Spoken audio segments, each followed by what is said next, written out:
ایک نیک دل بادشاہ عوام سے تنگ آ گیا تھا۔ ایک دن اپنی سلطنت کو چھوڑ کر جانے لگا۔ وزیر سے بولا، تم جانو اور یہ عوام، میں جا رہا ہوں۔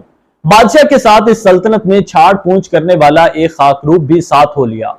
بادشاہ خاکروب سے بولا، میں تو پتہ نہیں کہاں کہاں دھکے کھاؤں گا، تم کیوں میرے ساتھ ہو لیے ہو؟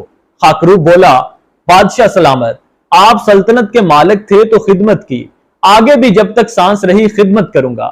الغرض دونوں چلتے چلتے ایک دوسرے ملک پہنچے جہاں کا بادشاہ وفات پا چکا تھا اور نئے بادشاہ کا چناؤ ہونا تھا، جس کا طریقہ کار یہ تھا کہ ملک کی ساری عوام ایک بہت بڑے گراؤنڈ میں جمع ہو جاتی اور ایک پرندہ اڑا دیا جاتا۔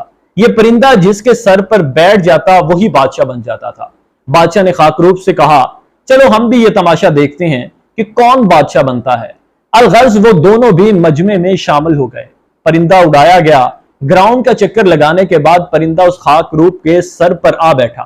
اس ملک کی عوام اور وزراء نے خاکروب کے سر پر بادشاہت کا تاج رکھ دیا۔ خاکروب جس بادشاہ کے ساتھ آیا تھا اس سے بولا، بادشاہ سلامت، آپ بھی میرے ساتھ سکون سے محل میں رہیں۔ بادشاہ بولا، نہیں، بادشاہت والی زندگی سے میں اکتا چکا ہوں، بس میں محل سے باہر ایک جھونپڑے میں رہ لوں گا۔ تو خاکروب بولا، ٹھیک ہے، دن میں بادشاہت کروں گا اور رات کو آپ کے ساتھ رہوں گا۔ خاکروب کی بادشاہت کا پہلا دن تھا، دربار لگا ہوا تھا۔ اتنے میں ایک فریاتی آیا اور کہا، فلاں بندے نے میری چوری کی ہے۔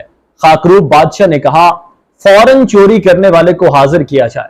جب مطلوبہ بندہ آیا تو خاکروب بادشاہ نے حکم دیا کہ چور اور جس کی چوری ہوئی ہے دونوں کو 20-20 کوڑے مارے جائیں۔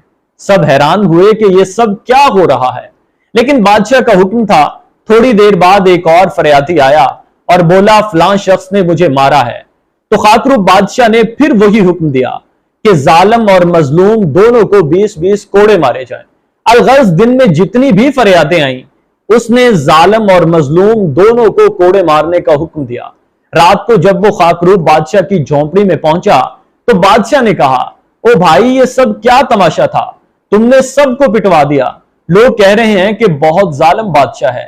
تو وہ خاکروب بولا، عالیجا، اگر اس قوم کو ایک نیک اور اچھے بادشاہ کی ضرورت ہوتی تو وہ پرندہ میرے سر پر بیٹھنے کی بجائے آپ کے سر پر بیٹھتا۔ یہ جیسی قوم ہے اس کو ویسا ہی حکمران ملا ہے۔ کچھ قومیں واقعی جوتوں کے قابل ہوتی ہیں۔